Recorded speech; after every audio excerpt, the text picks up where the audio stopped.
వాక్య సౌకర్యం అబ్రహాము కాలంలో ఈరోజు మనకున్నంత లేదు. హనోకు కాలంలో లేదు, నోవహు కాలంలో లేదు. ఉందా? లేదు. యోసేపు కాలంలో లేదు. దానియేలు కాలంలో పాపం ఉన్నా, మరి వాళ్ళేమో బానిస శృంఖలాల్లో ఉన్నారు.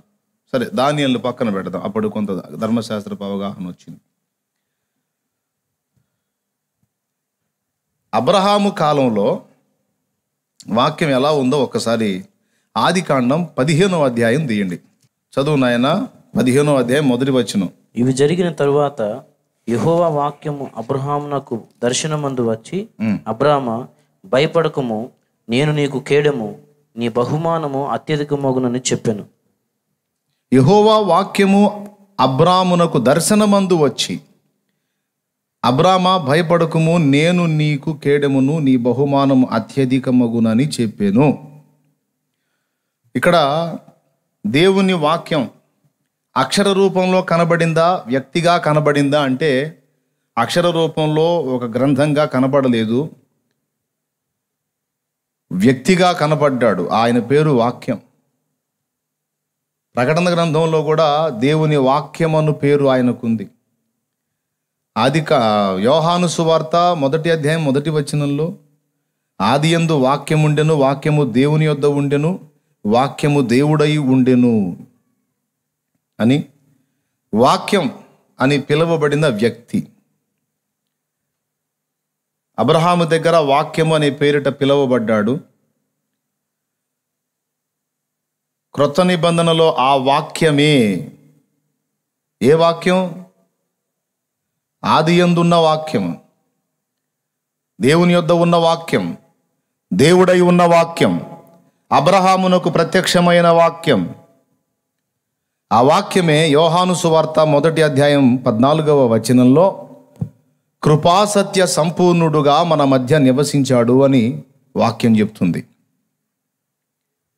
ఓకేనా? ఆదికాండం 15వ అధ్యాయం 1వ వచనంలో అబ్రహాముకు ప్రత్యక్షమైన వాక్య దైవం.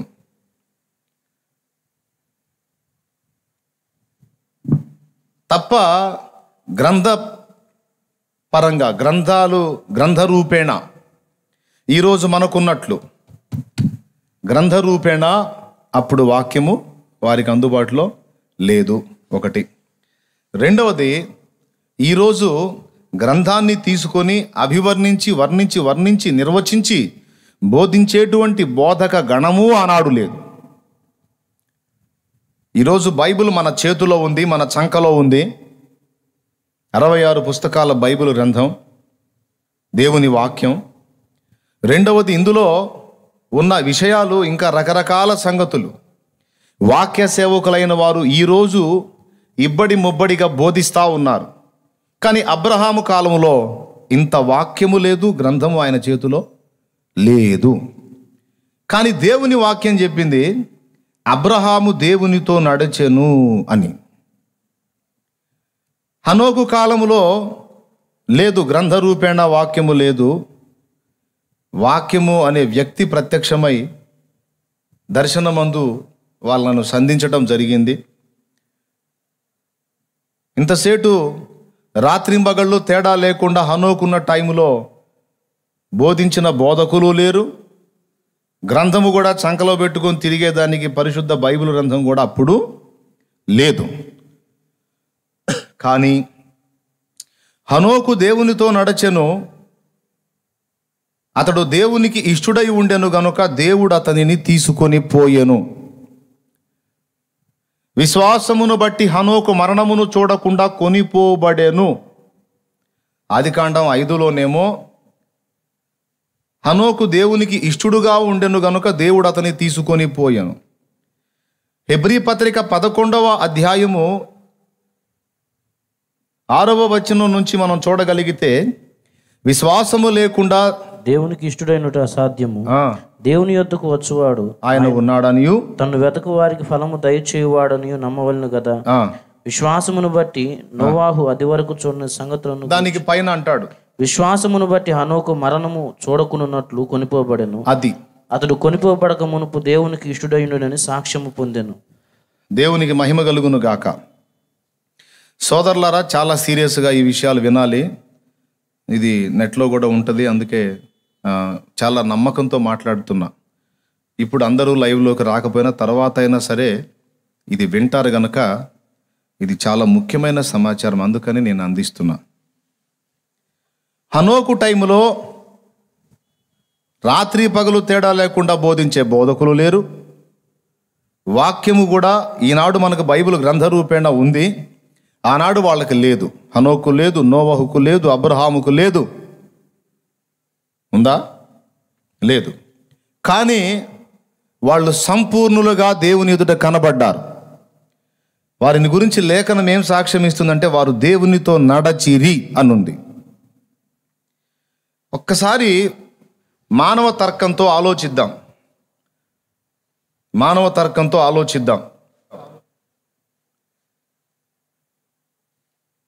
వాక్యము అందుబాటులో లేని ఆ దినముల్లో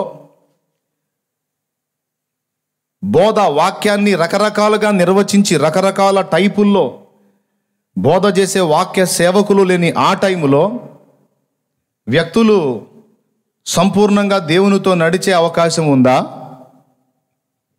లేకపోతే రాత్రి పగలు తేడా లేకుండా సమృద్ధిగా వాక్యము నిర్వచింపబడి బోధింపబడుతూ గ్రంథ రూపేణ మన చేతుల్లో చంకల్లో ఉన్నటువంటి ఈ దినాలలో మనం ఎక్కువ దేవునితో నడిచే అవకాశం ఉందా? మానవ తర్కంతో ఆలోచిద్దాం. అప్పటి వాళ్ళు దేవునితో నడిచే అవకాశం ఉందా? ఏమీ తెలియని స్థితిలో ఉన్నోళ్ళు, లేకపోతే ఇప్పుడు అన్నీ తెలిసిన స్థితిలో సూపర్ మసాలా దొరుకుతుంది నెట్లో, ఉపదేశాల్లో. కామెడీ ప్రసంగం కావాలంటే దొరుకుతుంది, థియాలజీ దొరుకుతుంది,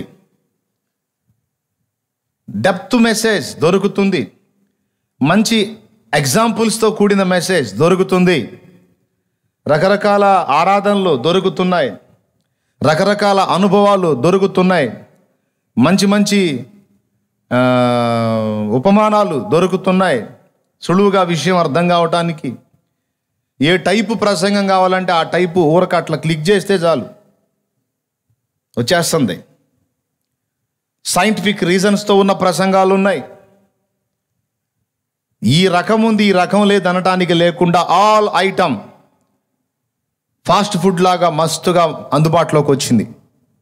ఫాస్ట్ ఫుడ్ లాగా ఏ టైపు వెరైటీ కావాలంటే ఆ టైప్ అందుబాటులోకి వచ్చేసింది. ఈరోజు మనం ఆలోచిస్తే అప్పుడోళ్ళు కంటే కూడా ఇప్పుడు ఇంత చక్కగా మనకి దేవుని వాక్యం అందుబాటులో ఉంది కనుక ఇప్పుడు పరిపూర్ణుల సంఖ్య ఎక్కువ కావాలి, దేవునితో నడిచే భక్తుల సంఖ్య ఎక్కువ కావాలి. అప్పుడు అంతగా నాలెడ్జ్ లేదు గనక, అంతగా ఇంత సౌకర్యం లేదు గనక, ఇంత ఉపదేశ గణం లేదు గనక అప్పుడు ఏదో కొద్ది గొప్ప వాళ్ళు ఏదో కాస్త కూస్తో ఉండాలి. కానీ విచిత్రమైన పరిస్థితి ఈరోజు మనకు కనబడుతుంది. ఏంటి విచిత్రమైన పరిస్థితి అంటే, ఏమీ లేని వాక్యం అందుబాటులో లేని ఆ దినాల్లో వ్యక్తులేమో అన్నీ కలిగి ఉన్నప్పటికీ కుటుంబ జీవితం జీవిస్తూ హనోకు 65 ఏండ్ల ఈడు గలవాడై దేవునితో 300 ఏండ్లు నడుచుచు కుమారులను కుమార్తెలను కనెను. 300 సంవత్సరాలు ఏకధాటిగా దేవునితో నడిచాడు ఆయన. పట్టుమని వారం నడవటం మన చేత కావటల్లా. ఒక వారం రోజులు క్రమం తప్పకుండా దేవుని క్రమమును అనుసరించి దేవునితో కలిసి నడిచినట్టుగా, ఒక వారం రోజులు దేవుడు ఏ త్రోవలో అయితే నడవమన్నాడో అచ్చంగా అదే త్రోవలో పట్టుమని వారం దినాలు నడవటం కష్టతరము. నేడు 300 సంవత్సరాలు దేవునితో నడిచాడట. దేవుడు ఉత్తర దిక్కుకి వెళితే ఆయన దక్షిణ దిక్కుకు పోయినట్టు కాదు. దేవుడు ఎటుపోతే అటు అన్నట్లు, అంటే ఎటుపోతే అటు అన్నట్టు అంటే దేవుడు ముందు పోతుంటే వెనక ఈయన పోయాడని కాదు. దేవునితో నడక అంటే దైవ చిత్తానుసారముగా బ్రతుకు. దేవునికి స్తోత్రం కలుగునుగాక. దేవునితో నడక అంటే తన బుర్రకు తోచినట్టు, తన మెదడుకు తోచినట్టు, తన ఆలోచనకు తోచినట్టు నడక కాదు. దేవుడు ఎలా అయితే సంతోషిస్తాడో, ఎలా నడిస్తే దేవుడు దాన్ని ఇంపుగా గౌరవిస్తాడో ఆ విధంగా పట్టుమని వారం దినాలు నడవటం చేత కాలేదు. ఈరోజు మనకి కావట్లేదు. ప్రసంగం విన్నప్పుడు, వాక్యం విన్నప్పుడు వేడి బజ్జీల్లాగా బాండిల్లోంచి బజ్జీలు తీస్తే వేడి బజ్జీలు నోట్లో వేసుకున్నట్టు బాగా ప్రసంగం బాగా వేడిగా తిన్నప్పుడు ఆ వేడి మీద ఏదో బజ్జీలు తిన్నోడు స్పందించినట్టు అన్నట్టు ఆ కాసేపు స్పందించి మరుసటి రోజు తెల్లవారేసరికి మైండ్ మారిపోతుంది. మారిపోయి ఆ వేడి మీద ఆ పూట మరో పూట నడుస్తూ మూడో పూటకు వచ్చేసరికి మళ్ళీ మైండ్ మారిపోయి దేవుడు ఉత్తరం రా అంటే ఈ దక్షిణం నడిచే పరిస్థితి ఈనాడు ఉంది. కానీ ఒక పక్క కుటుంబ జీవనం జీవిస్తూ సంసార సాగరాన్ని ఈదుతూ 300 సంవత్సరాలు హనోకు దేవుని చిత్తానుసారంగా దేవునికి ఇష్టమైన నడక నడిచాడు అని దేవుని వాక్యమే చెప్పింది స్పష్టంగా. నాకు అంతు చిక్కని మహాశ్చర్యం లాగుంది ఇది. ఇంత వాక్య సమృద్ధి కలిగిన నేటి దినాలలో జరగనిది ఎప్పుడో ఒకసారి ప్రత్యక్షమైన ఆ సమయంలో అసలు ఎట్లా సాధ్యమైంది? ఏమిటి అప్పటికి ఇప్పటికీ తేడా ఏమిటి అనేది ఆలోచన చేశా. పౌలు కాలం తీసుకుంటే, పౌలు కాలంలో కొత్త నిబంధన పూర్తిగా రాయబడలేదు. కొత్త నిబంధన రచయితలు రెడీ అవుతున్న టైం అది. వాళ్ళకి లేఖనాలు ఉన్నాయి అంటే పాత నిబంధన లేఖనాలు ఉన్నాయి. క్రొత్త నిబంధన వారే రాయాలి కాబట్టి వాళ్ళకి పాత నిబంధన లేఖనాలు మాత్రం ఉన్నాయి. అంటే బైబిల్లో కొన్ని భాగాలు మాత్రం వారికి అందుబాటులో ఉన్నాయి. అవి కూడా బాగా సంపన్నులైన వాళ్ళు కొని ప్రతులు దగ్గర పెట్టుకునే పరిస్థితి. ఐథియోపియా రాణి కింద కందాకే క్రింద ఉండేటువంటి మంత్రి యెషయా గ్రంథాన్ని కొనుక్కొని పోతా చదువుతూ ఫిలిప్పు చేత బోధింపబడి రక్షణ పొందాడు. మీకు తెలుసు అది. సంపన్నుడు కాబట్టి యెషయా గ్రంథం కొని చదువుకుంటూ పోతున్నాడు. సామాన్యుడు కొనగలిగే పరిస్థితి కాదు. చర్మపు కాగితాల మీద రాయబడింది పాత నిబంధన లేఖనాలు. హల్లెలూయా. కానీ అపోస్తలులో కూడా అన్ని సంగతులు అందుబాటులో లేవు. కానీ ఆనాడు మొదటి శతాబ్దపు క్రైస్తవ్యం బగ్గున దేవుని కొరకు ప్రజ్వలించింది. మొదటి శతాబ్దపు క్రైస్తవ్యం యొక్క సమయాన్ని బట్టి మనం అప్పటి పరిస్థితుల్ని బట్టి ఇప్పటి పరిస్థితుల్ని అంచనా వేస్తే పౌలు కాలం కంటే కూడా ఇప్పుడు ఎక్కువగా మనకు వాక్యం అందుబాటులో ఉంది. మొదట మనం చూసుకున్నాం హనోకు, నోవహు, అబ్రహాముల కాలం. ప్రస్తుతం ఇప్పుడు చూసుకున్నాం క్రొత్త నిబంధన భక్తుల కాలం. పౌలు, పేతురు, యోహాను, యాకోబుల సమయం. అప్పుడు కూడా పూర్తిగా బైబిల్ గ్రంథం వారి చేతిలోకి రాలేదు. ఒక్కొక్క పుస్తకంగా అది కూడా చాలా ఖరీదుతో వారికి అమ్మబడేది. కాబట్టి అది కూడా వాళ్ళు కొని చంకలో పెట్టుకొని తిరిగేంత సౌకర్యం ఆనాడు కూడా లేదు. ఈరోజు పాత నిబంధన ప్రవక్తల గ్రంథాలు, నూతన నిబంధన అపోస్తలుల గ్రంథాలు మొత్తం కంప్లీట్ అయి మన చేతిలోకి వచ్చింది, మన చంకలోకి వచ్చింది. కానీ మొదటి శతాబ్దపు క్రైస్తవ్యాన్ని మనం పరిగణలో తీసుకొని ప్రస్తుత పరిస్థితులను అంచనా వేస్తే విచిత్రంగా కనపడిద్ది. అందుబాటులో అన్నీ లేనప్పుడేమో వారు బగ్గున మండినట్లు కనపడుతుంది. అన్నీ ఉండి కూడా ఎండిపోయిన అనుభవాలు నేడు మన జీవితాల్లో కనబడుతున్నాయి. తేడా ఏమిటి అనేది తెలుసుకోవాల్సిన విషయమా కాదా? కొంతమంది అంటారు అప్పుడు పరిశుద్ధాత్మ కుమ్మరింపబడింది, ఆ మొదటి శతాబ్దంలో అందరూ ఆత్మతో నింపబడి ప్రజ్వలించారు. కడవరి కాలపు ఘట్టంలో మళ్ళా మరొకసారి ఆత్మ కుమ్మరింపు జరిగిద్ది, పరిశుద్ధాత్మ అభిషేకం దిగొచ్చింది. అప్పుడు ఇది మనం కూడా చెప్పుకునేదే. అంటే ఏదో ఒక సాకు, అంటే మళ్ళీ మనల్ని మనం తృప్తిపరచుకోవడానికి. అప్పుడు అలా జరిగింది, ఇప్పుడు ఏంది అలా జరగట్లేదన్న ప్రశ్న వస్తే మరి ఇక ఏదో సాహసాలకు పూనుకోలేముగా. అందుకని ఏదో ఒక కవరింగ్ ఇచ్చుకుంటున్నాం. జస్ట్ ఏమిటి కవరింగ్ అంటే, అప్పుడు ఫస్ట్ ఆత్మ కుమ్మరింపబడిన ఘట్టం అది, ఇక భవిష్యత్తులో కుమ్మరింపబడుతుంది, అప్పుడు మళ్ళా అప్పట్లాగా మండుతాం అనేది మన కవరింగ్ అన్నమాట. అఫ్కోర్స్ అయితే అయి ఉండొచ్చు, అది కూడా ఆత్మ కుమ్మరింపబడేటువంటి విషయం అయి ఉండొచ్చు. మళ్ళీ ఒకసారి కుమ్మరింపబడితే మళ్ళా ఆ విధంగా ప్రజ్వలించే పరిస్థితి రావచ్చు. అయితే కేవలం ఇక ఆ ఒక్క మాటతో రాజీ పడిపోయి, ఇక దాంతో ఫిక్స్ అయిపోయి, ఇక మనం చేయదగ్గది ఏమీ లేదంటారా? మనం పరిశీలించుకోవాల్సిన అవసరం ఏమీ లేదంటారా? మనం ఉన్నది ఉన్నట్టుగానే ఉంటే ఆత్మ కుమ్మరింపు ఎలాగూ సాధ్యం? అవునా? ఏదో కవరింగ్ మాటలు చెప్పుకొని అప్పుడెప్పుడో ఆ భక్తులు వాళ్ళ అనుభవాలు వేరు అని ఆనాడు వాళ్ళ జీవితాల్లో జరిగిన కార్యాలు, వాళ్ళు చేసిన కార్యాలు ఈనాడు మనకు కథలుగా మారాయి. వాస్తవాలుగా మన ప్రాక్టికల్ లైఫ్లో బహు తక్కువగా ఉన్నాయి. ఏమిటి తేడా? ఏదో ఒక విషయం చెప్పుకొని మన మనసుని మనమే కన్విన్స్ చేసుకొని ఏదో కవరింగ్ ఇచ్చుకొని మనం వదిలేయటం కరెక్టా? లేకపోతే ఇందులో మనం బ్యాలెన్స్ కావాల్సిన విషయాలు ఏమైనా ఉన్నాయా అని పరిశీలించుకొని సరి చేసుకొని జాగ్రత్తలు తీసుకొని మన మట్టుకు మనం దేవుని కొరకు మండే అవకాశాలు ఏమైనా ఉన్నాయా? ఇది మనం ఖచ్చితంగా ఆలోచించాల్సిన సంగతి. చెప్పిన మ్యాటర్ అంతా 2 ముక్కల్లో మళ్ళీ చెప్తా. వాక్యం సమృద్ధిగా అందుతున్న నేటి దినాలని, వాక్యం అసలు అందుబాటులో లేని ఆ దినాలని పోల్చి చూస్తే, ఆ దినాలలో కనబడుతున్న అబ్రహాము, నోవహు, హనోకులు ఈ దినాలలో ఏరి. వాక్యం కంప్లీట్ కాకుండా అసంపూర్ణంగా ఆగిపోయినటువంటి మొదటి శతాబ్దపు క్రైస్తవ్యంతో పోల్చుకుంటే,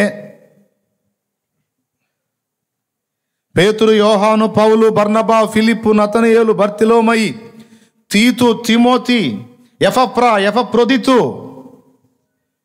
ఏరి ఉన్నారా? అసలు ఎప్పుడు ఎక్కువ తయారు కావాలి? అప్పుడా ఇప్పుడా? అప్పుడు కాదు. మానవ తర్కంతో ఆలోచిస్తే ఇప్పుడే కావాలి, ఎందుకంటే అన్నీ అంత అందుబాటులోకి వచ్చాయి. కానీ అది జరగట్లేదు.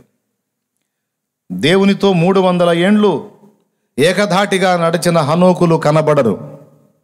అసలు 300 ఏళ్ళు బతకడం లేదులే, ఒక 60-70 ఏళ్ళు అనుకుందాం. రక్షణ పొందిన దగ్గర నుంచి 60-70 ఏళ్ళు ఏకధాటిగా ఏమాత్రం బ్యాలెన్స్ మిస్ కాకుండా దేవునితో నడిచినటువంటి హనోకు అనుభవం కలిగిన భక్తులు ఎందరు? ఇలా మనం ఆలోచన చేసుకుంటే కొంచెం సిగ్గేస్తుంది. ఏదో తేడా జరుగుతుంది, ఏదో మొత్తానికి సమస్య ఉంది.